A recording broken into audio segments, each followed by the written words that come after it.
大家好，我是达达，我是一位可爱的小女生哦，可是我很害羞。这位是我的妈妈，她每天都会花好多的时间陪我，给我好多的爱，她会摸摸我，让我好舒服哦。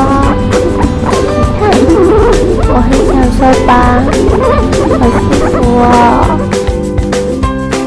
你看，这是我妈妈特别帮我做的小房子，她还特地买一个小床给我，让我每天都可以舒服的在这里睡觉。我的床旁边就是好吃的饲料，我只要肚子饿就可以出来到旁边吃哦。我还喜欢窝在这个角角，因为很有安全感。我妈妈跟我的干妈都说我这样很可爱。嘿，我抓痒的时候脚脚动很快吧？对了，这位就是我的干妈。她只要有空就会来看看我，陪我玩。妈妈说我不可以挑食，要乖乖吃草草。可是草草好硬哦，我都咬不动。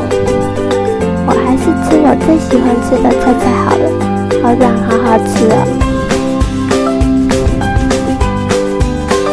咦，你们也要吃吗？